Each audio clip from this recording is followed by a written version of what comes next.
Tantor Audio, a division of Recorded Books, presents The Simple Art of Flying by Cory Leonardo.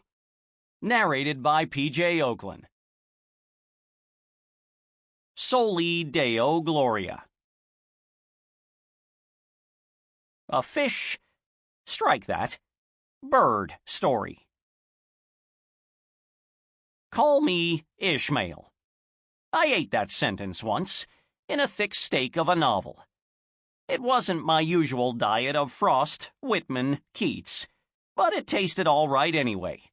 A little salty maybe, a smidge fishy, but good. I prefer the poetry, though. Always have.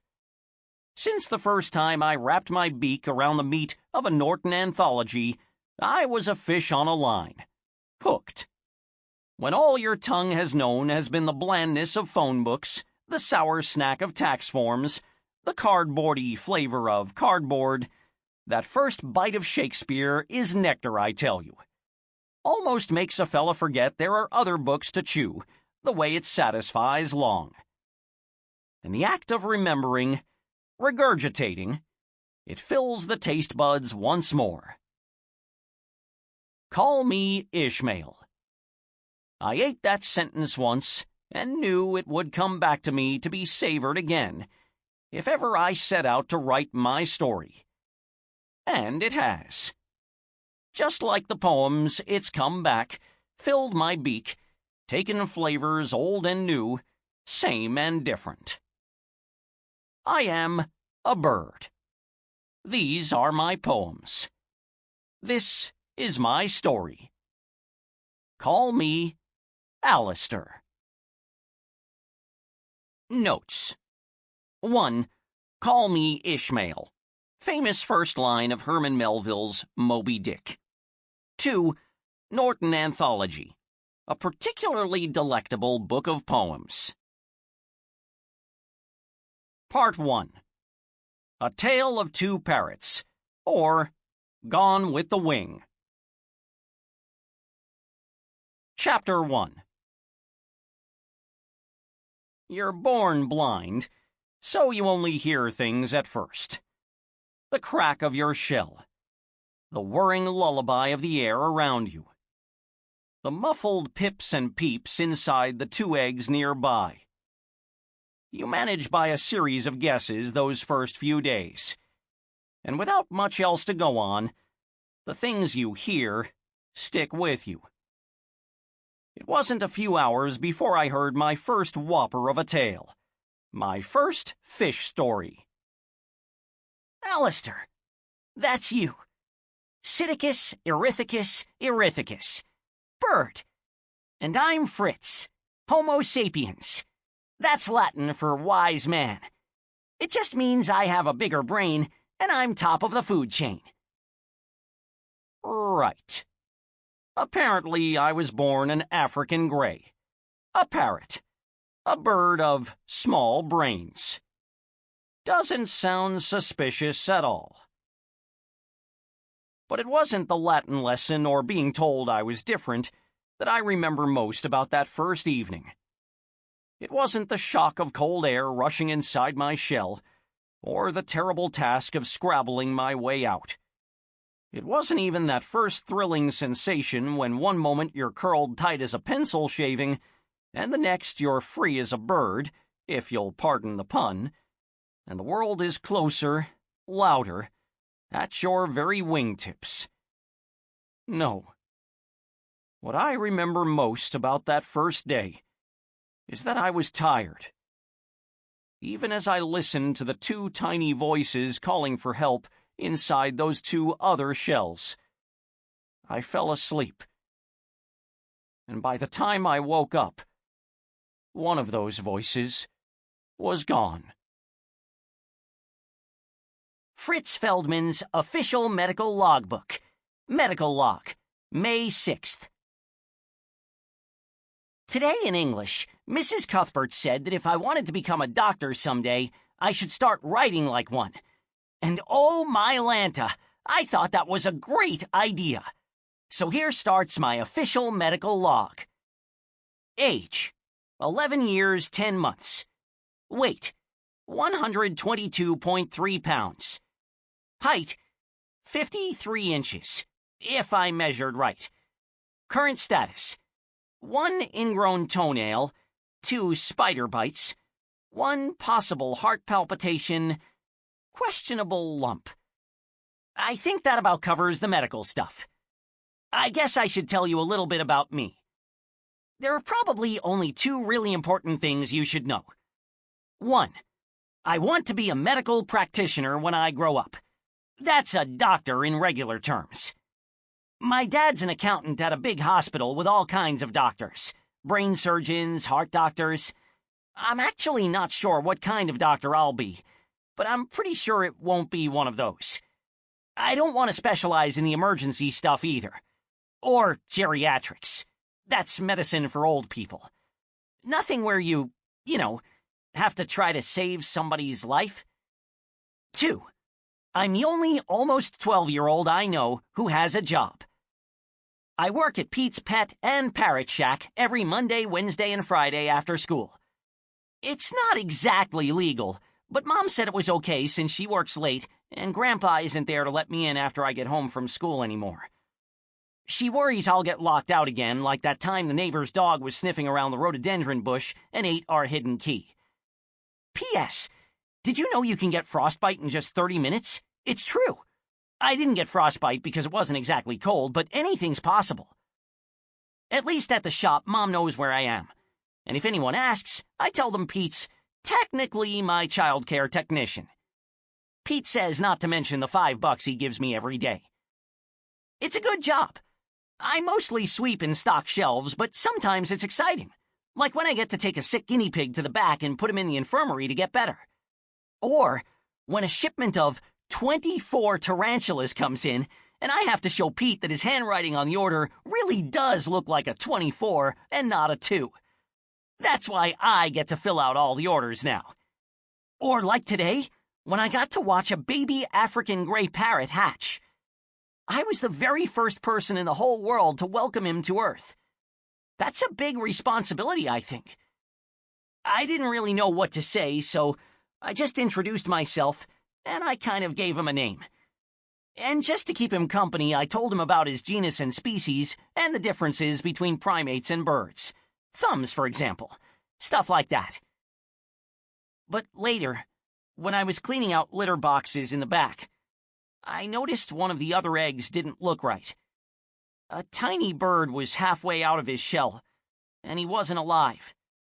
I didn't touch him at all, but I could see that he hadn't absorbed his yolk sac, and when that's the case, there's just nothing you can do. I looked it up. Pete wasn't happy. He told me to take the baby bird out and feed it to the snakes. Don't worry, I didn't do it. But I did notice the egg incubator was at 97.3 degrees. A whole degree too low. That's a big deal when you're hatching chicks. I fixed it and added water to increase the humidity, so hopefully the last egg will hatch all right. I'll check on Alastair and the other egg when I go back in on Wednesday and let you know what happens. Signed, Dr. Francis Fitzpatrick Feldman, M.D. I think this will be my future signature. P.S. I just realized I forgot to bring the dead bird home. I was going to bury him. P.P.S.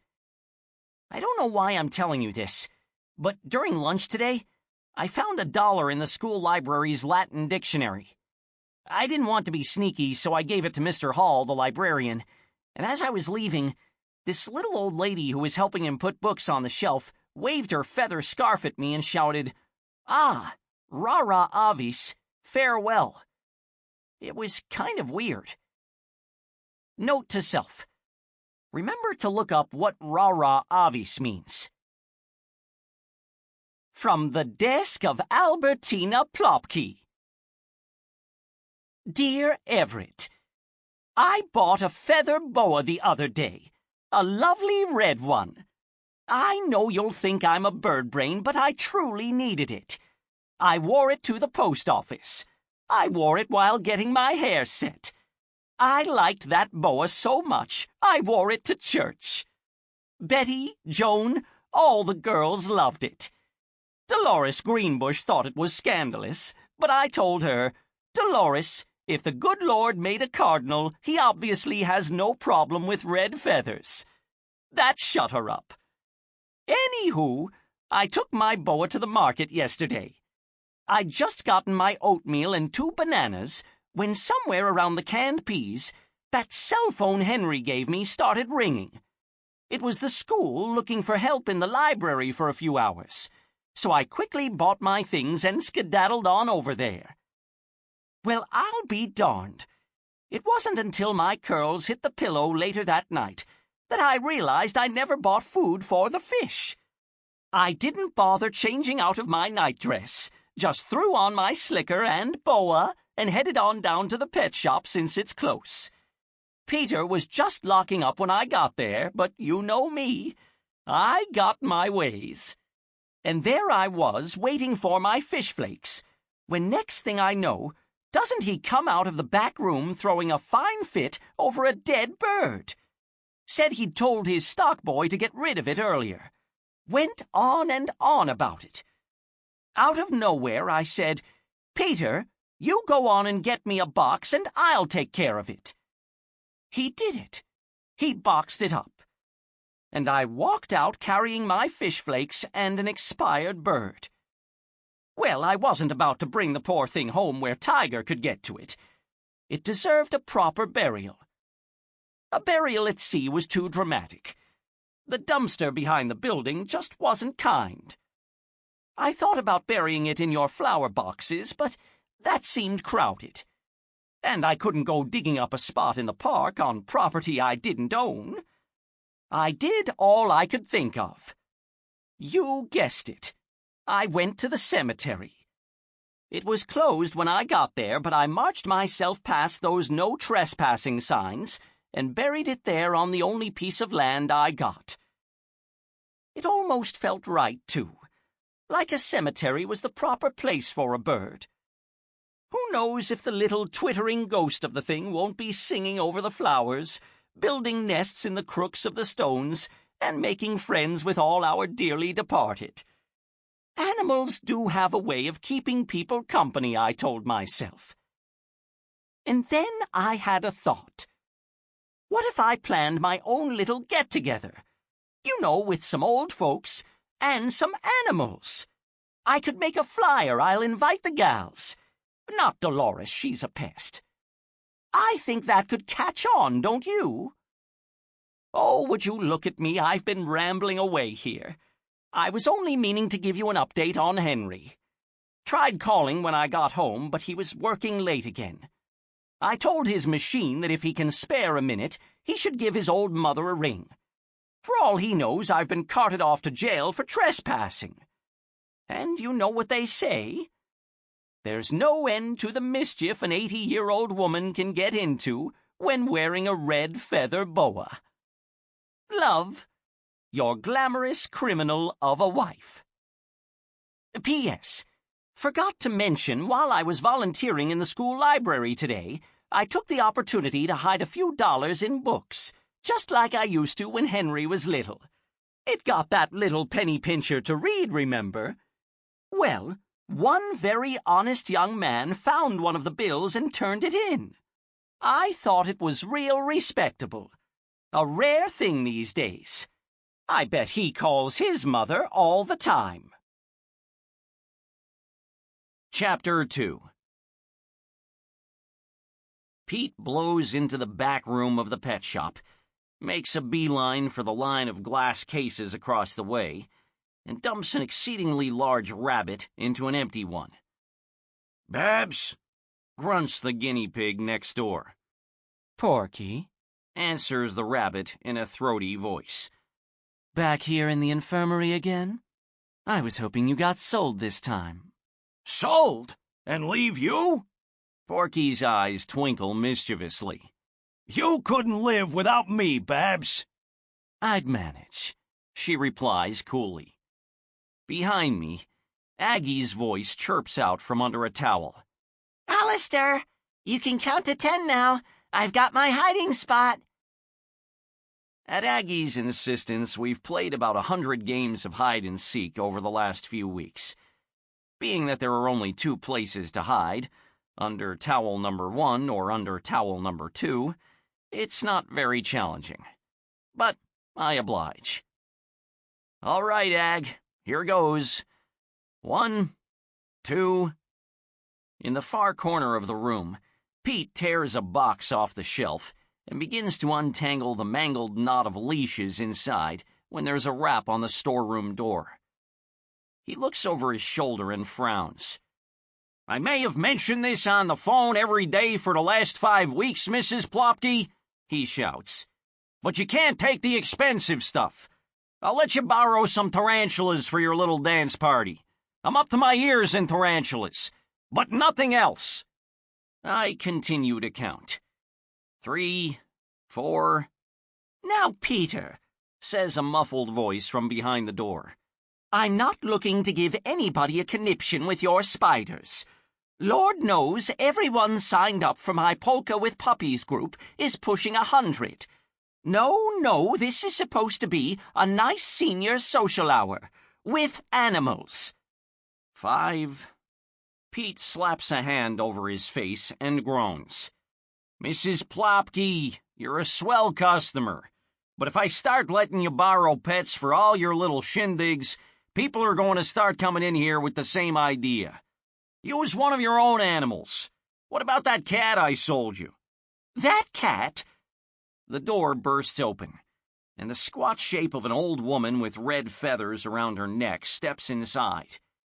She settles a fist on each hip and stares at Pete, who withers a little under her gaze. "That cat is a miser. No, sir. Folks signed up for puppies. I need something cute and cuddly." "Take the guinea pig," offers Babs, and Porky shoots her a dirty look. I glance back at the Aggie-shaped lump under towel number 2. With all this distraction, I can't remember what number I've left off on. Pete sighs and grabs another box from the shelf. "You want something to bring with you? Something cute? Take a parakeet. They're cheap." Porky nods. "Yeah, take a parakeet. Pigs don't polka. Barely got knees.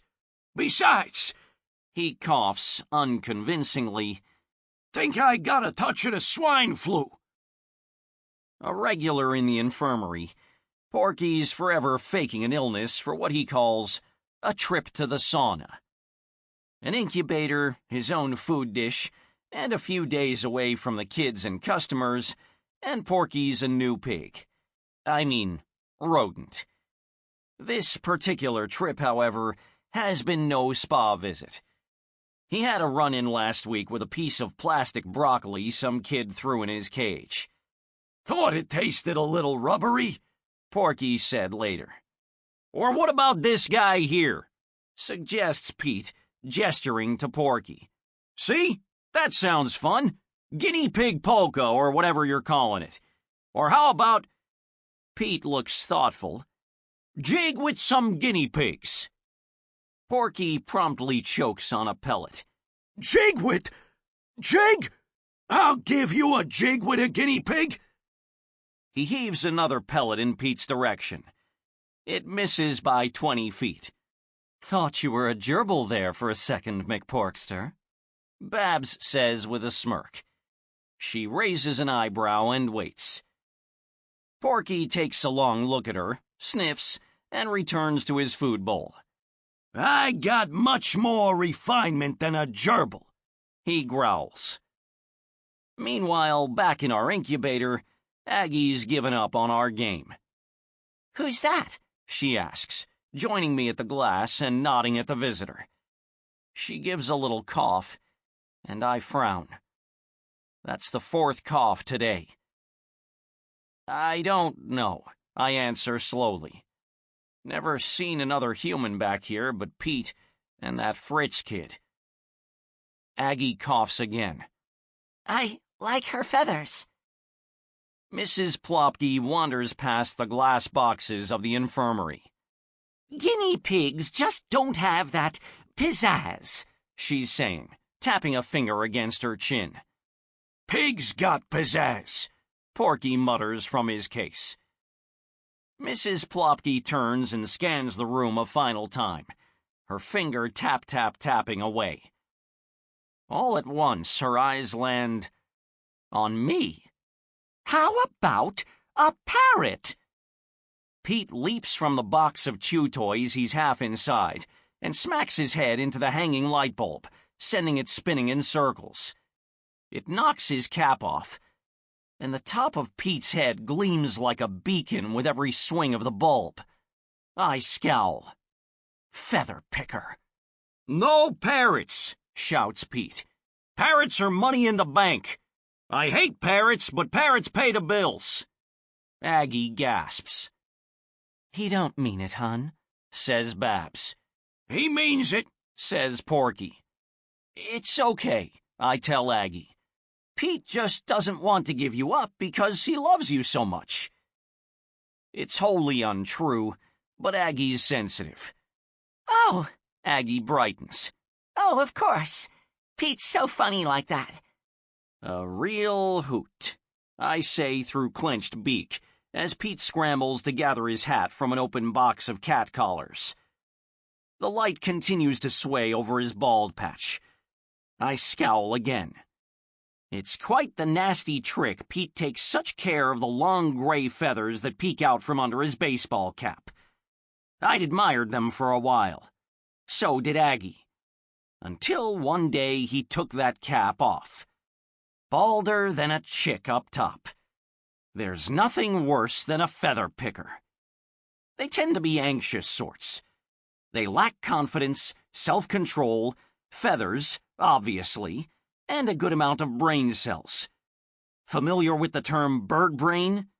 Feather picker. Somebody saw a bird with a few tufts left and two blank eyes goggling in two different directions, looking hungry to pick whatever was left, and thereby determined all birds were idiots. Hence, bird brain. We cannot all be judged by the disheveled madness of a few. Mrs. Plopky plants herself in front of the door, blocking entry to the store, and begins to do a little shimmy. A forgotten pink curler pinned to her head bounces as she tappity-taps in a circle. Even her eyes dance, the wrinkles around them deepening. Peter, dear, she sings, if you let me borrow a few puppies for my group, one of my fuddy-duddy friends might decide to purchase one. Pete straightens and pulls his cap on. Fine, he growls. You win. Grab some puppies and bring 'em back here. I'll put 'em in crates. Oh, goody! The old woman exclaims as she runs back into the shop, curler bobbing behind her. She returns a few minutes later with an armful of slobbering Labrador pups. As soon as the door closes, one wriggles from her grasp, and then another. Oh! Oh, dear! Soon, all four puppies are tearing through cartons of dog biscuits and pulling flea powder off shelves. One's eating kitty litter, another leaves a warm puddle next to a sack of cedar shavings.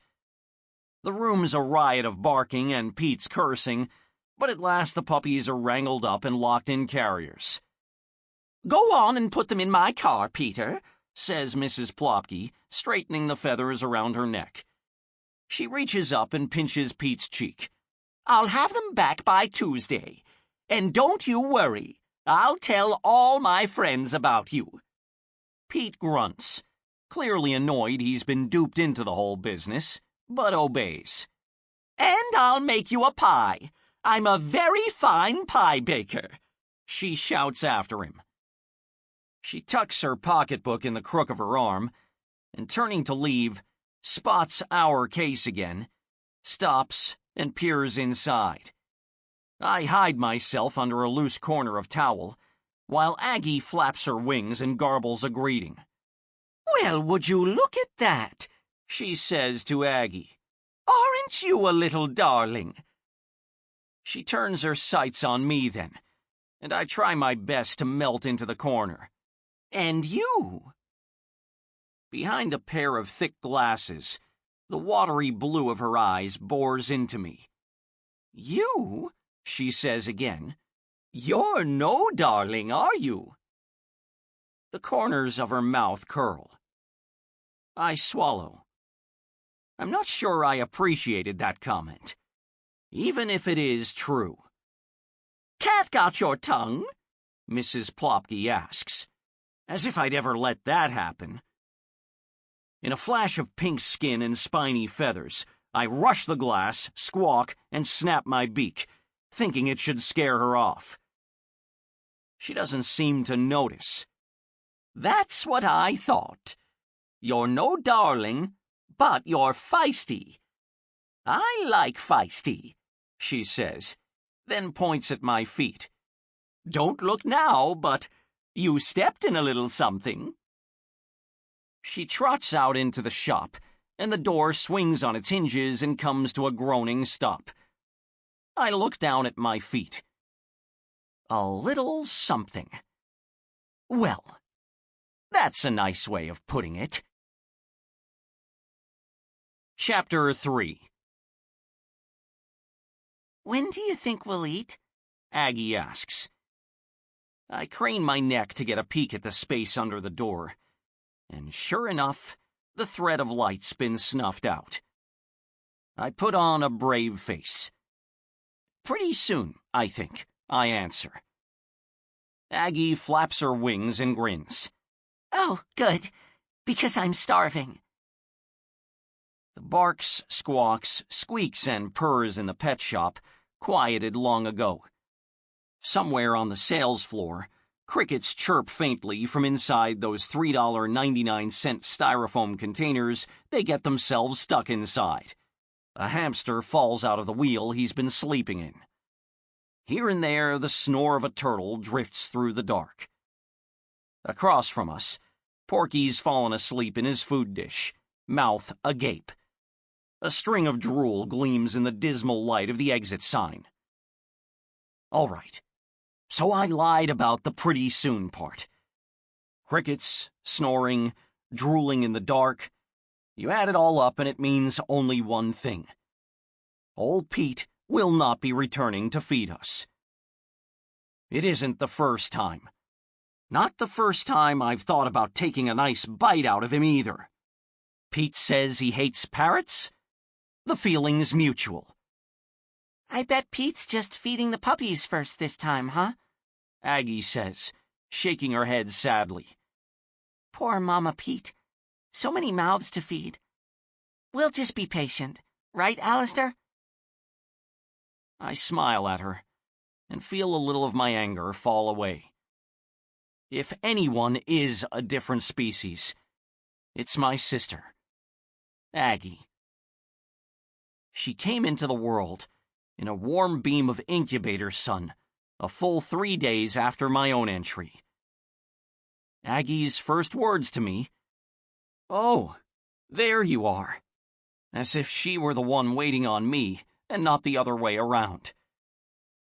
I'd tapped hellos, coaxed, willed her here.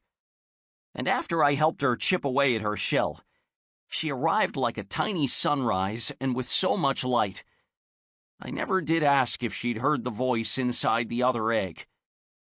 The one that never hatched, just disappeared. I didn't want to ruin it, didn't want to make her sad. Sadness has claws, I've found, and keeping them from my sister is all I've ever wanted for her since. Above us, the heat lamp pops and flickers out. Aggie gives a startled wail. A stab of cold air blows in from the air conditioning vent in the corner, and Aggie shivers beside me. I grab the edge of the towel with my beak, do my best to wrap it around us, and hold my breath, waiting to see what the lamp will do.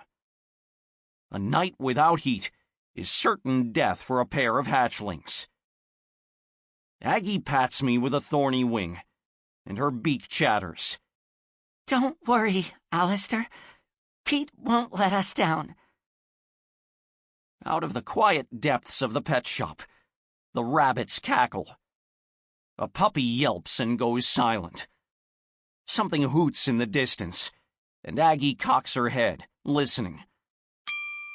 Sample complete. Ready to continue?